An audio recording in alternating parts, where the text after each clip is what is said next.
Hello everyone, this is Narayan Singh, the vocational trainer of tourism and hospitality at Government High School Gagodar, and today we will talk in this video about age and gender sensitive services.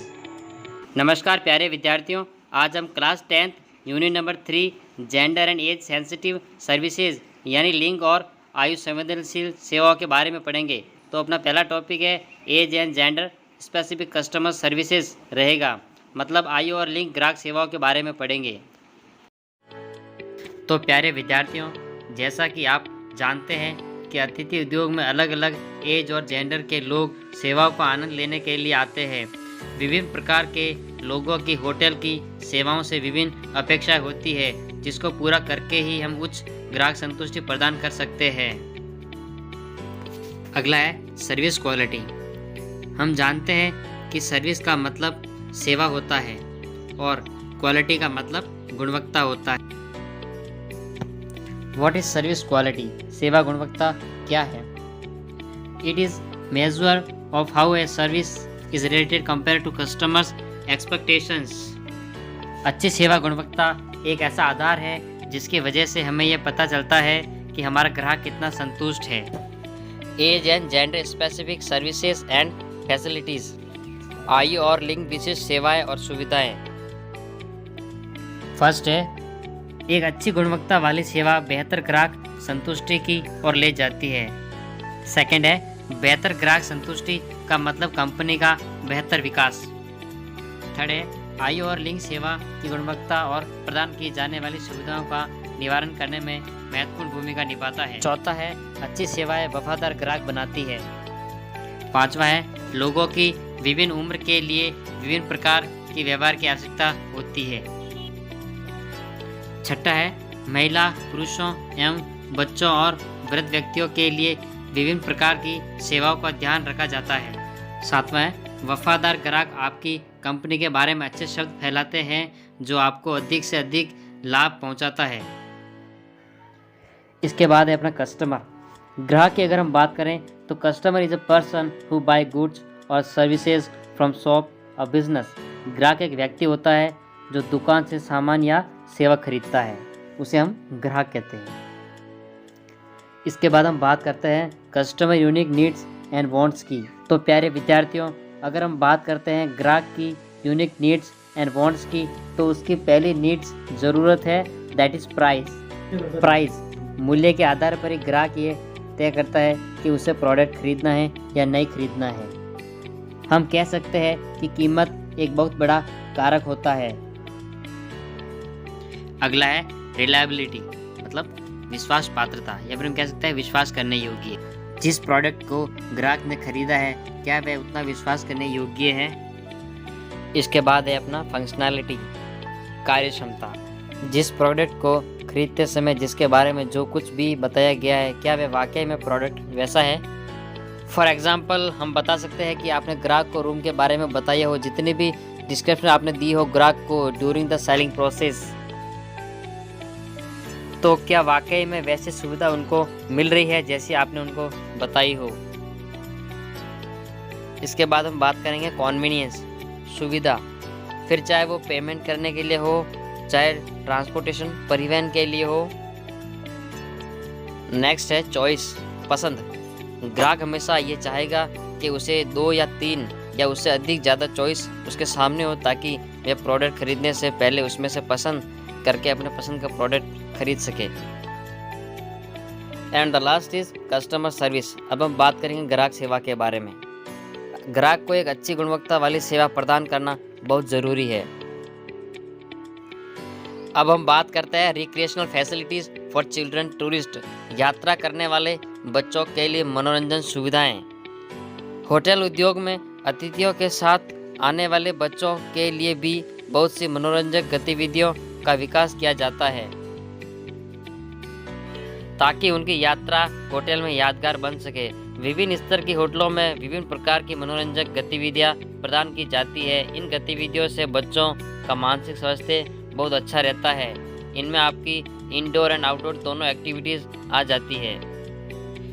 अगर हम बात करें तो video games, cooking classes, painting classes and dance classes, ये सब आपकी indoor गतिविधियों में आ जाती है। और अगर हम बात करें तो आउटडोर एक्टिविटीज़ की, तो उसमें स्विमिंग, फिशिंग आदि बहुत सारी गतिविधियाँ आ जाती है। स्विमिंग यह सबसे अच्छा शारीरिक व्यायाम है, इससे बच्चों का मनोरंजन भी हो जाता है। स्केटिंग ये लचीलापन बढ़ाने में मदद करता है। इंडोर मल्टीपर्पज़ ग्राउंड, इसमें शतरंज, बैडमिंटन खेला जाता है। आउटडोर ग्राउंड में आपका क्रिकेट, फुटबॉल, बास्केटबॉल और भी बहुत सारी गेम्स आ जाती है। इसके बाद है अपना ट्रैम्पोलिन भी एक बहुत ही मज़ेदार गेम है। ये गेम कंकाल प्रणाली को मजबूत बनाता है और बोन मास को बढ़ाता है।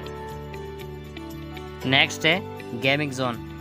ये एक कमरा होता है जिसमें विभिन्न इलेक्ट्रॉनिक कंप्यूटर आधारित गेम्स शामिल होते हैं, जो आपको कई दिनों तक मनोरंजन करा सकते हैं। अब हम बात करते हैं handling senior citizen in case of emergency. आपातकाल मामलों में बच्चों और वरिष्ठ नागरिकों को संभालना बहुत आवश्यक है। एक छोटी सी आपदा बचपन और बुढ़ापे में मस्तिष्क पर बहुत बड़ा प्रभाव छोड़ सकती है।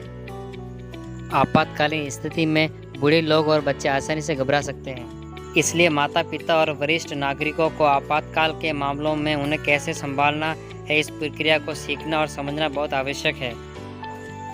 इस गतिविधियों को सीखने से हम उनकी जान भी बचा सकते हैं।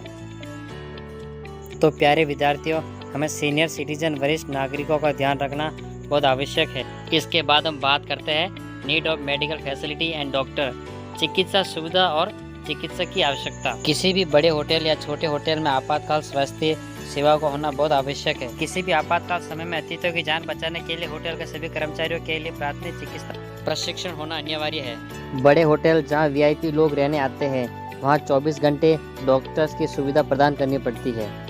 जैसे चोट लगना, हार्ट अटैक, किसी भी अन्य दुर्घटना में आपातकाल स्वास्थ्य सेवाओं और डॉक्टर्स की सहायता से हम किसी भी बड़े हादसे को रोक सकते हैं। तो इन बातों से हमें यह समझ में आता है कि आतिथ्य उद्योग में मेडिकल फैसिलिटी का होना कितना आवश्यक है।